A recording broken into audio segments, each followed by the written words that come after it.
जय हिंद साथियों, स्वागत है आप सभी का हमारे इस YouTube चैनल में जिसका कि नाम है लॉ विथ रोनित। जी हाँ साथियों, इस लॉ विथ रोनित के इस बेहतरीन प्लेटफॉर्म पे मैं कार्तिकेय भारतवंशी एक बार पुनः आप सभी के समक्ष उपस्थित हूँ। इससे पहले भी हमारी मुलाकात हो चुकी है, लेकिन एक स्ट्रेटेजिक सेशन था जहाँ पे मैंने AIB को कैसे क्वालिफाई करें, कैसे किन किन बातों का ध्यान दें, उसके बारे में मैंने आपसे चर्चा की थी। लेकिन आज मैं किसी एक अलग मकसद से यहाँ पर उपस्थित हूँ।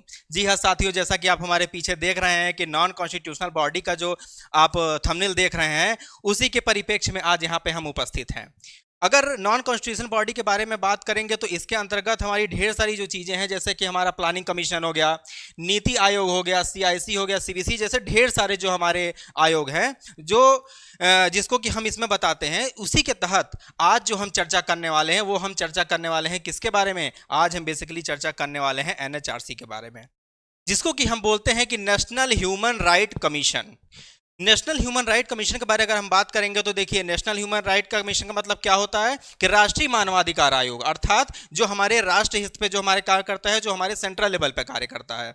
इसी के अलावा एक आता है हमारा स्टेट ह्यूमन राइट कमीशन, जो हमारा राज्य मानवाधिकार आयोग होता है, वो हमारे राज्य के स्तर पर कार्य करता है। तो उसी के बारे में आज हम चर्चा करने वाले हैं। सवाल ये है कि हम इसमें चर्चा क्यों कर रहे हैं, क्यों करना चाहिए हमको NHRC के ऊपर चर्चा। जैसा कि आप इसका नाम ही देख रहे हैं, राष्ट्रीय मानवाधिकार आयोग। भाई जाहिर सी बात है, हमारे देश में हमारा संविधान है, संविधान में हमें ढेर सारी जो हमारे अधिकार हैं हमें प्राप्त हैं। अब इन अधिकारों की सुरक्षा, इन अधिकारों की रक्षा हमारी कैसे होगी? इस अधिकारों के खिलाफ अगर हनन होता है तो हम इसके लिए कहां पे आवाज उठाएं, किसके पास जाएं? तो उसके लिए हमें किसकी आवश्यकता होगी? तो उसी के लिए हमें आवश्यकता होगी NHRC के, जिसको कि हम आज पढ़ने वाले हैं। ठीक है, तो आज हम शुरू करते हैं अपने इस लेक्चर के बारे में जिसका कि नाम है NHRC। ठीक है, चलिए, अगर हम राष्ट्रीय एवं राज्य मानवाधिकार आयोग के बारे में आज हम बेसिकली चर्चा करने वाले हैं, तो ये जो हमारा राष्ट्रीय मानवाधिकार आयोग है, ये हमारा देखिए, अगर हम इसके बारे में बात करेंगे तो ये हमारा जो है राष्ट्रीय मानवाधिकार के आयोग का जो हमारा वर्तमान जो अध्यक्ष है, सबसे पहले हम इसके वर्तमान अध्यक्ष के बारे में बात करेंगे। तो जो इसके वर्तमान अध्यक्ष हैं वो कौन है? वो हमारे हैं HL दत्तू साहब थे। ठीक है, अगर राष्ट्रीय मानवाधिकार आयोग के हम इसके बारे में बात करेंगे तो ये एक संवैधानिक संस्था, जैसा कि हमने आपको बताया कि एक नॉन कॉन्स्टिट्यूशनल बॉडी होती है, मतलब ये संवैधानिक संस्था नहीं होती है, ये असंवैधानिक संस्था होती है। जिसका गठन जो है कैसे हुआ था? इसका गठन हुआ था संसद द्वारा पारित कानून के माध्यम से हुआ था। वो कौन सा कानून था? उस कानून का नाम था मानव अधिकार संरक्षण अधिनियम 1993। ठीक है, इतना चीजें आप लोगों को क्लियर हुई। इसके बाद अगर इसके डेट के बारे में बात करेंगे कि कब ये स्टेब्लिश हुआ था, देखिए एक एक चीजों को आप ध्यान देते जाइएगा, अच्छे से नोट करते जाइएगा, ताकि आपको आने वाले समय में जो भी बहुविकल्पी प्रश्न होते हैं उसमें आपको काफी आसानी हो। अगर मैं इस डेट के बारे में बात करूंगा तो इसका जो डेट है वो हमारा क्या है? वो हमारा है 12 अक्टूबर 1993 को हुआ था। ठीक है, आगे अगर हम इसमें बात करेंगे कि जैसा कि देखिए इसमें लिखा है कि इस अधिनियम को वर्ष 2006 तथा 2019 में संशोधित किया गया था। इसका मतलब क्या हुआ? इसका मतलब यह हुआ कि जब ये 1993 में बना था तो कुछ खामियां रही होंगी, कुछ कमियां रही होंगी, तभी तो इसकी आवश्यकता हुई कि हमको इसको 2006 में संशोधन करना पड़ा, उसके बाद 2019 में हमें इसे संशोधन करना पड़ा। तो ये हमारा बेसिकली इसका संशोधन के बारे में बात करता है। आगे अगर इसमें देखेंगे तो राष्ट्रीय मानवाधिकार आयोग के जो गृह मंत्रालय के अंतर्गत आता है, किसमें आता है? ये हमारा आता है गृह मंत्रालय के अंतर्गत आता है। और अभी तक 25 राज्यों ने राष्ट्रीय मानवाधिकार आयोग की स्थापना की है। अगर हम राज्यों के बारे में बात करेंगे तो टोटल 25 राज्य जो हैं उन्होंने राज्य मानवाधिकार आयोग की स्थापना करी। जैसे कि मैंने बताया कि राज्य स्तर पर क्या होता है? राज्य मानवाधिकार आयोग होता है, तो उन्होंने अपने स्तर पर उसको गठन कर लिया। आगे देखते हैं, आगे इसमें कहता है कि राष्ट्रीय मानवाधिकार पूरे देश में एक मानवाधिकार का रक्षक है। ठीक है, जो राष्ट्रीय मानवाधिकार जो होता है, देखिए चूंकि हम बात कर रहे हैं राष्ट्र के बारे में, तो जाहिर सी बात है जब राष्ट्र के बारे में बात करेंगे तो पूरे राष्ट्र के बारे में बात करेंगे। तो ये क्या होता है? ये पूरे देश में मानवाधिकार की रक्षक होता है। ठीक है, और यह संविधान द्वारा अभी निश्चित किया जाता है। क्या कह रहे हैं इसमें? यह संविधान द्वारा धातव्य है, यह संविधान द्वारा अभिनिश्चित तथा अंतर्राष्ट्रीय संधियों के अंतर्गत निर्मित व्यक्तिगत अधिकारों का रक्षक है।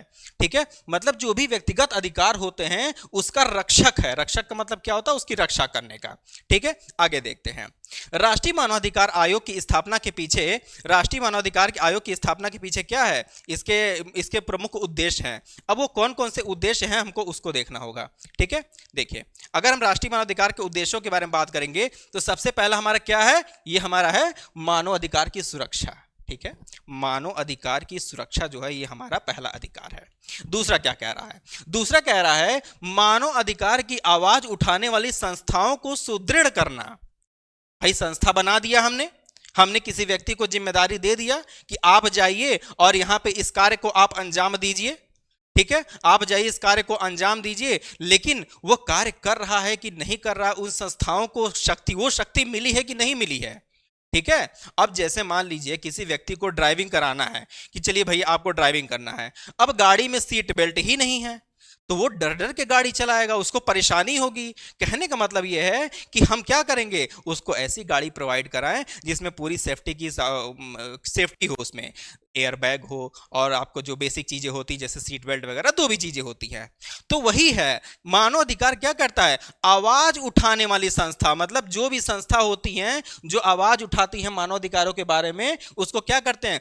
उसको सुदृढ़ बनाने का कार्य करते हैं, मतलब मजबूत बनाने का कार्य करते हैं, सशक्त बनाने का कार्य करते हैं। थर्ड पॉइंट क्या कहता है? थर्ड पॉइंट हमारा कहता है कि मानव अधिकार के अतिक्रमण की ओर सरकार का ध्यान को आकृष्ट करना। भाई इतना बड़ा देश है, इतना बड़ा राज्य है, संभव नहीं हो पाता है कि सरकार हर तरफ लगातार ध्यान दे, क्योंकि उसको ढेर सारे काम रहते हैं। तो वो क्या करती है? छोटे छोटे संस्था बना देते हैं और छोटे छोटे आयोग बना देते हैं कि भाई ठीक है, आपको ये हम जिम्मेदारी देते हैं, जहां भी इस तरह की चीजें होती हैं आप क्या कीजिएगा, आप हमको उससे अवगत कीजिएगा, आप हमको उससे जानकारी प्राप्त कराइएगा, ताकि हम उसके बारे में जो भी विशेष सुविधाएं हो सकती हैं, जो विशेष न्याय हो सकता है, हम उसको प्रोवाइड करा सकें। ठीक है, तो ये हमारा क्या थर्ड पॉइंट था? ये हमारा कहता है कि सरकार का ध्यान आकृष्ट कराने के बारे में बात करता है। ठीक, अब इसके संरचना के बारे में बात कर लेते हैं। राष्ट्रीय मानवाधिकार आयोग की संरचना के बारे में देखिए, अगर इसके संरचना के बारे में बात करेंगे तो आयोग एक क्या कह रहा है? आयोग एक बहुस्तरीय संस्था है, मतलब एक स्तर नहीं है, स्तर पे स्तर मतलब बहुस्तरीय संस्था है। अब इसमें क्या होता है? जिसमें एक अध्यक्ष तथा 5 सदस्य होते हैं। एक हेड होगा और 5 उसके क्या होंगे? उनके सदस्य होंगे, जो भी उनको सहयोग करेंगे कार्य करने में। अब इसमें पॉइंट वाइज पॉइंट देखते हैं क्या क्या कहता है। पहला पॉइंट इसमें यह है कि पहला इसमें कहता है आयोग का अध्यक्ष जो है यह सर्वोच्च न्यायालय का कोई सेवानिवृत्त मुख्य न्यायाधीश या न्यायाधीश होना अनिवार्य है।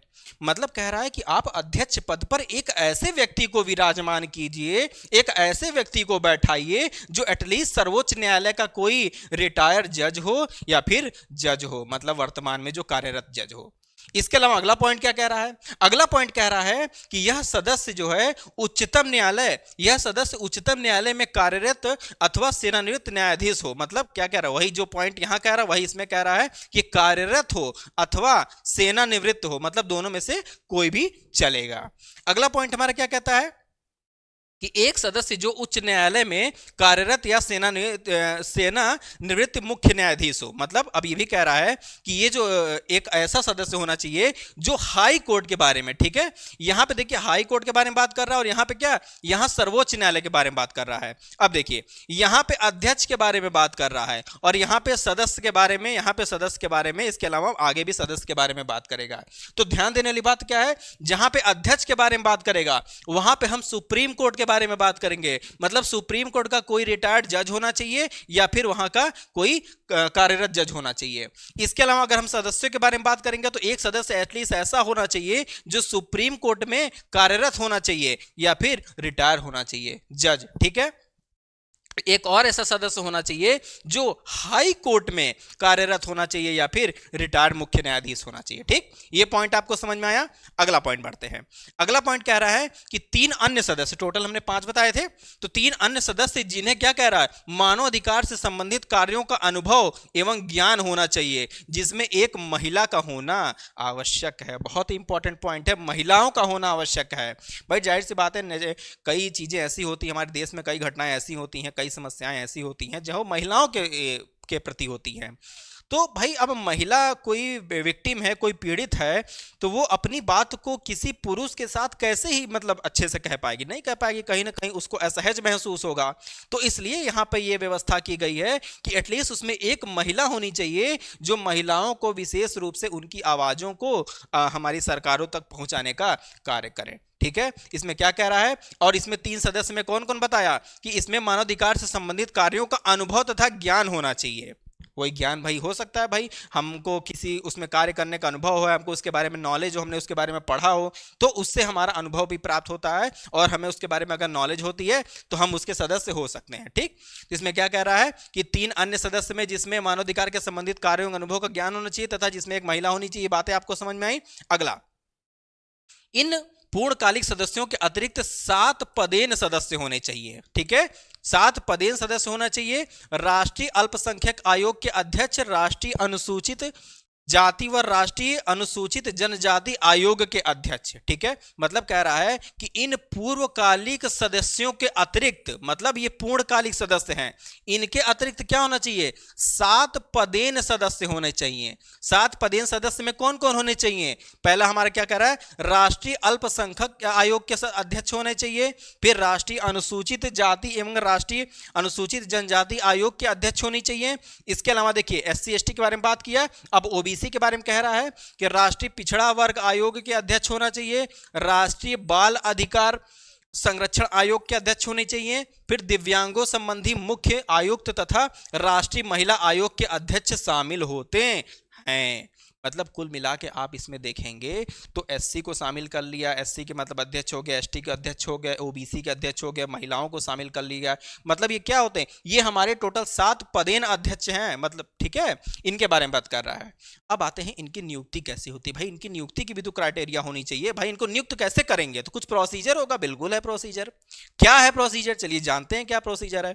चलिए देखिए, नियुक्ति में अगर हम बात करेंगे तो राष्ट्रीय मानवाधिकार आयोग के अध्यक्ष एवं सदस्यों की नियुक्ति कौन करता है, प्रधानमंत्री के नेतृत्व वाली 6 सदस्यीय समिति के द्वारा होता है।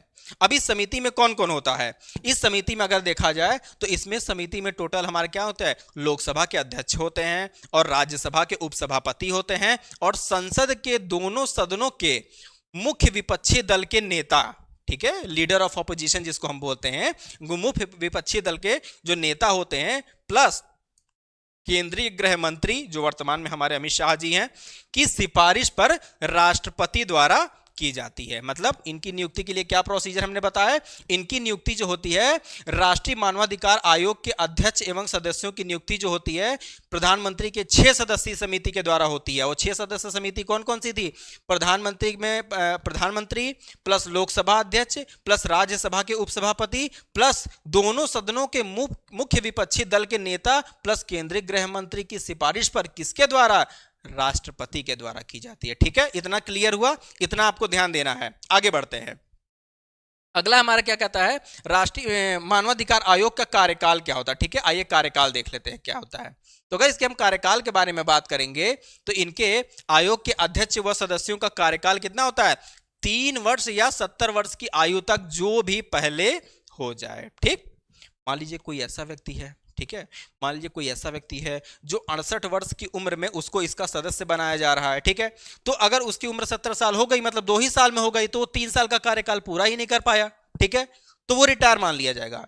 लेकिन अगर मान लीजिए किसी की 65 ईयर में ही, मान लीजिए 65 ईयर में ही उनकी नियुक्ति हो गई, तो अगर ये 68 में आते हैं, 68 में आते हैं, तो ये रिटायर हो जाएंगे, भले इनका एज अभी 70 साल हुआ नहीं है। कहने का मतलब है 3 वर्ष या 70 वर्ष जो भी पहले आ जाएगा उसमें रिटायरमेंट हो जाएगा। ठीक है, यहां तक आप लोगों को क्लियर हुआ। इसके अतिरिक्त कह रहा है, इसके अतिरिक्त अध्यक्ष एवं सदस्यों की पुनः नियुक्ति की जा सकती है। ठीक, इतना क्लियर हुआ। आगे बढ़ते हैं, अब आयोग के कार्य क्या होते हैं, आयोग के कार्य क्या होते हैं। अगर मैं आयोग के कार्य के बारे में बात करूंगा तो कह रहा है कि मानवाधिकार के उल्लंघन की जांच स्वप्रेरणा या न्यायालय के आदेश से करना। ठीक है, कह रहा है कि मानवाधिकार के उल्लंघन की जांच, स्वप्रेरणा का मतलब क्या होता है कि हमको स्वयं से प्रेरणा मिली, हमको पता चल गया कि भाई वहां पे किसी के मानवाधिकार का उल्लंघन हो रहा है, और हम किसी के न्यूज वाले के हम इंतजार तो करेंगे नहीं कि भाई कोई हमको रिपोर्ट करके बताएगा, कोई हमको फोन करेगा, कोई हमको व्हाट्सअप करेगा, तब जाके हम उसका संज्ञान लेंगे। नहीं, स्वप्रेरणा, इनके पास इतनी शक्ति होती है कि ये खुद कहते हैं ना सुओ मोटो कॉग्निजेंस ले लेना, एक लॉ की भाषा होती है। तो ये स्वप्रेरणा या फिर न्यायालय के आदेश से करते हैं। मान लीजिए खुद से नहीं ले रहे हैं तो भाई न्यायालय को लगता है कि भाई आप लोग क्या कर रहे हैं, आप लोगों को बनाया गया है, मानवाधिकार के आयोग का अध्यक्ष बनाया गया है, आप लोग देख रहे हैं कि हमारे समाज में इस तरह की प्रथाएं चल रही हैं, कुप्रथाएं चल रही हैं, आप इसको दूर करने का कार्य कीजिए। कोर्ट ने आदेश दे दिया तो उनको क्या करना पड़ेगा, उनको उनके आदेशों का पालन करना पड़ेगा। ठीक है, अगला पॉइंट क्या कहता है, जेलों तथा बंदी गृहों में जाकर वहां का अध्ययन एवं सरकार की सिफारिश करना। ठीक है, जेल में जाएंगे, जेल में जो लोग भी कैदी होते हैं उनके साथ भी कई तरह की जो नाइंसाफी कह सकते हैं, उनके साथ भी प्रताड़ना कह सकते हैं, होती है भाई, इससे कोई छुपा हुआ नहीं है। तो क्या करेंगे, ये बीच बीच में जाएंगे वहां पे, जो भी जेलों में जो बंदी गृह रहेंगे, जो वहां पे कैदी रहेंगे, वहां पे क्या, वहां पे जाके एनालिसिस करेंगे कि भाई इनको जो बेसिक जो सुविधाएं होती हैं जो जेलों में रहने वाले व्यक्तियों को मिलनी चाहिए, उनको वो मिल रही है कि नहीं। अगर नहीं मिल रही है तो सरकार को जाके इन्फॉर्म करे कि सरकार देखिए, साहब देखिए कि ऐसा ऐसा चीज हो रहा है, फलाने राज्य में हो रहा है, फलाने जिले में हो रहा है, तो उस पर एक्शन लिया जाएगा। तो इनका एक ये भी कार्य होता है। अगला क्या कह रहा है कि मानवाधिकार हेतु बनाए गए संवैधानिक उपबंधों की समीक्षा करना, मतलब जो भी हमारे कॉन्स्टिट्यूशनल जो उपबंध बनाए जाते हैं उसकी क्या करेंगे, समीक्षा करेंगे, एनालिसिस करेंगे कि मतलब जो भी हमारी प्रोविजन जो दिए गए हैं, जो व्यवस्थाएं दी गई हैं, वो कार्य में हो रही हैं कि नहीं, उस तरह से काम में हो रहा है कि नहीं हो रहा। ठीक, अगला पॉइंट कहता है मानवाधिकार से संबंधित अंतर्राष्ट्रीय संधियों का अन्वेषण। ठीक है, मानवाधिकार से संबंधित अंतर्राष्ट्रीय संधियों, अब देखिए अंतर्राष्ट्रीय संधि का मतलब क्या होता है कि भाई देखते हैं हम अंतर्राष्ट्रीय लेवल पे ढेर सारी जो चीजें बनाई जाती हैं, जो मानवाधिकार के लिए बनाई जाती हैं और इन्वायरमेंट के लिए, कई सारी चीजों के लिए बनाते हैं। हाल हम यहाँ पे बेसिकली मानवाधिकार के बारे में बात करेंगे।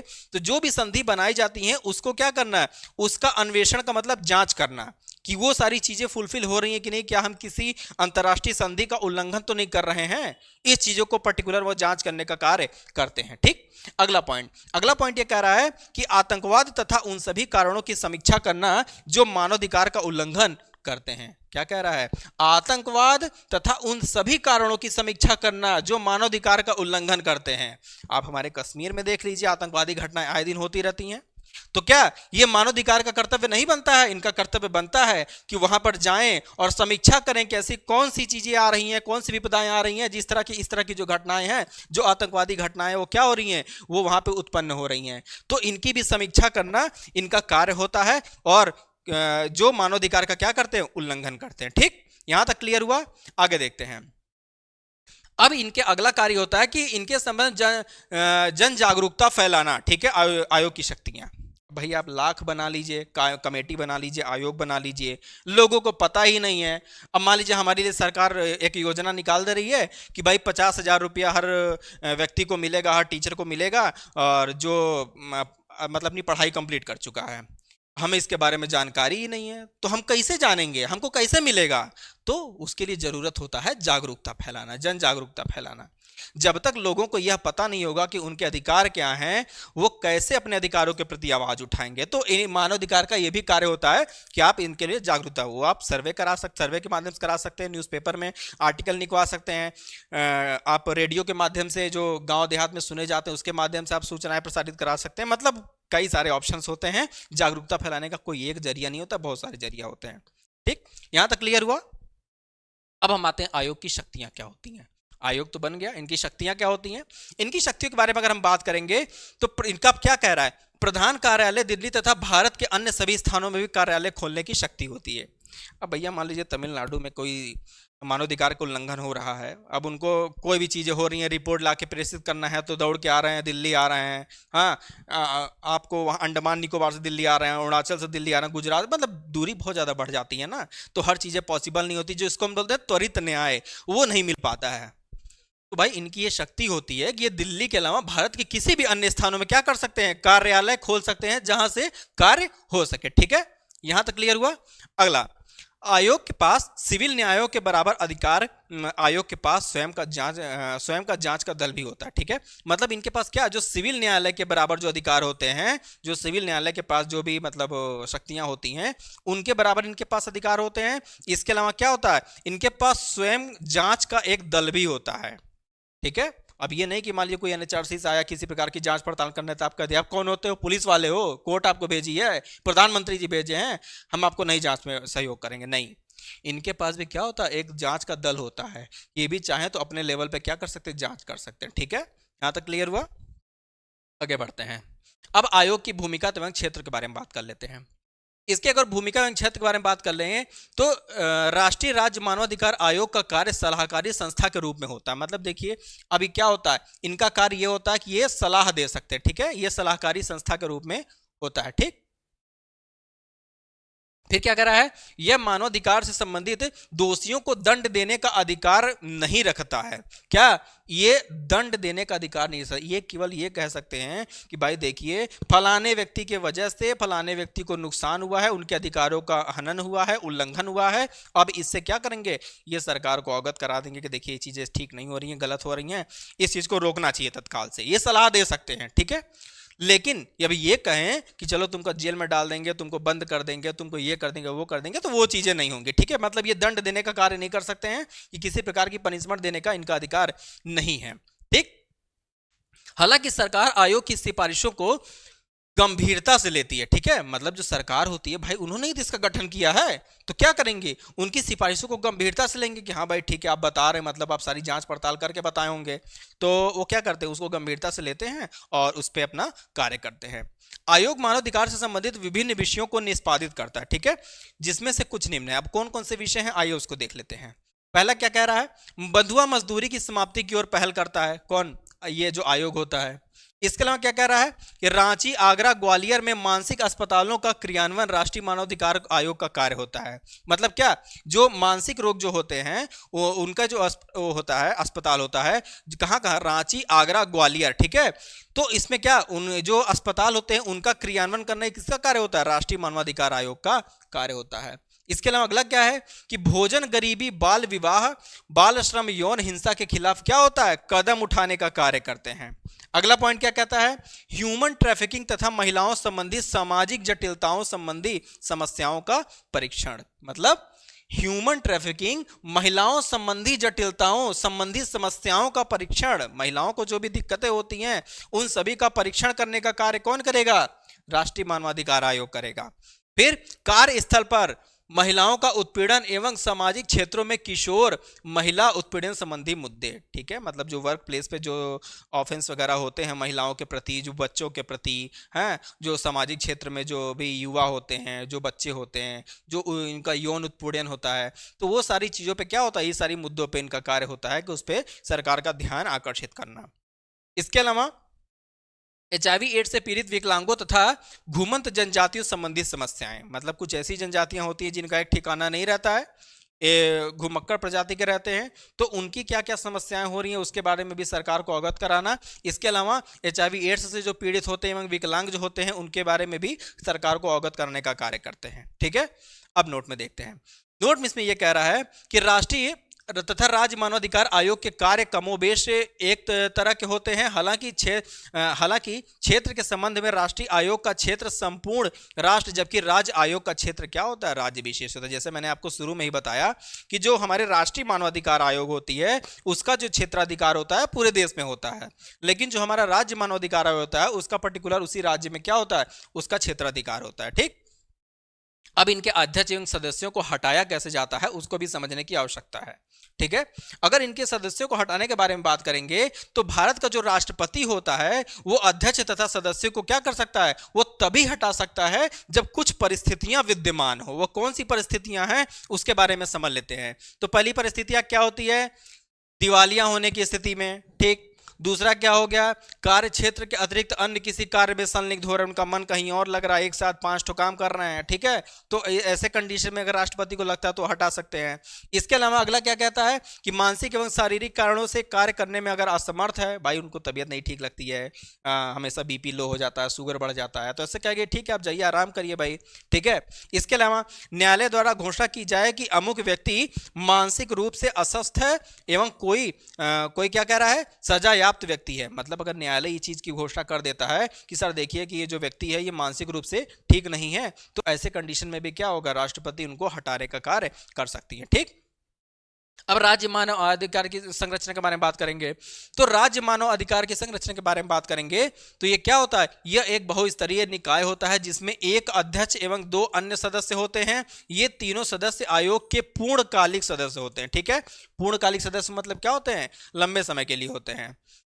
ठीक, आयोग का जो अध्यक्ष होता है वो क्या होता है, वो हाई कोर्ट का रिटायर्ड जज होगा या फिर न्यायाधीश हो सकता है जो वर्तमान में है। ठीक, इसके अलावा एक सदस्य जो उच्च न्यायालय का न्यायाधीश होगा, मतलब एक ऐसा सदस्य होगा जो हाई कोर्ट का क्या होगा, न्यायाधीश होगा, या फिर अथवा राज्य में जितना जिला न्यायालय का न्यायाधीश होगा, जो भी हमारे डिस्ट्रिक्ट कोर्ट के जो जज होते हैं वो होंगे। ठीक, या फिर और जिसे जिला न्यायालय के रूप में कम से कम 7 वर्ष का अनुभव होगा। ठीक है, जिसे जिला न्यायाधीश के रूप में कितने वर्ष का, कम से कम 7 वर्ष का अनुभव हो, वो इसका सदस्य बन सकता है। ठीक है, और एक सदस्य जो ऐसे व्यक्तियों में से नियुक्त किया जाएगा जिन्हें मानवाधिकार से संबंधित विषयों का ज्ञान तथा व्यवहारिक अनुभव हो। ठीक है, तो ये सारी चीजें हमारे राज्य स्तर पर होती हैं।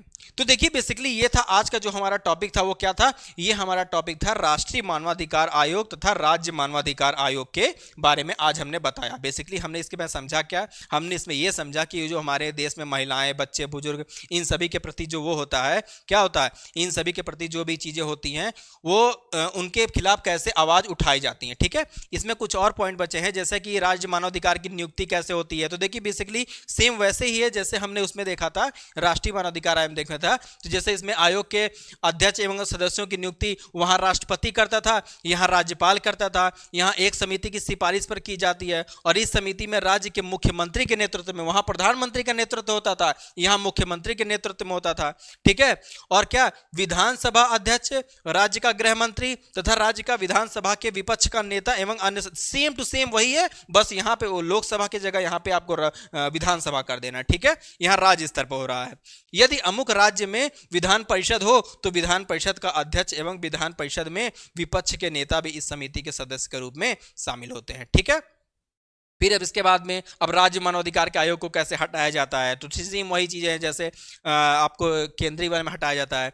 तो देखिए इसमें क्या होता है, इसमें हटाने के लिए अध्यक्ष एवं सदस्यों की नियुक्ति तो राज्यपाल करते हैं, परंतु इनको केवल राष्ट्रपति द्वारा ही हटाया जा सकता है। ठीक है, इनको हटाने का कार्य राष्ट्रपति कर सकता है। राष्ट्रपति उन्हें उसी आधार पर हटा सकते हैं जैसे राष्ट्रीय मानवाधिकार आयोग के अध्यक्ष के सदस्यों के लिए होता है। ठीक, यहां तक क्लियर हुआ। अब इनके वेतन भत्तों में देख लेते हैं। तो वेतन भत्ते क्या होते हैं, राष्ट्रीय राज्य मानवाधिकार आयोग के समस्त सदस्यों के वेतन और भत्तों, सेवा शर्तों का निर्धारण क्या है, राज्य सरकार करती है। ठीक है, राज्य सरकार करने का कार्य करती है। तो देखिए यही था हमारे कि एनएचआरसी जो था और एसएचआरसी था, यही बेसिकली हमारा इसमें था, जो कि हमने आज राष्ट्रीय मानवाधिकार आयोग के बारे में आप लोगों को बताया कि बेसिकली ये क्या करता है, ये हमारा वही कार्य करता है कि जो हमारे देश में जो लोगों के साथ जो प्रताड़नाएं हो रही हैं, जो उनके अधिकारों का हनन हो रहा है, उसको कैसे रोकना है, कैसे नहीं रोकना है। तो बेसिकली आज हमने इस मुश्किल से आधे घंटे के लेक्चर में हमने आपको इसको साझा करने का कोशिश किया, और हमारा प्रयास यही रहेगा कि जितने भी संवैधानिक बॉडियां हैं धीरे धीरे करके एक एक बॉडी को आप तक समझा दें।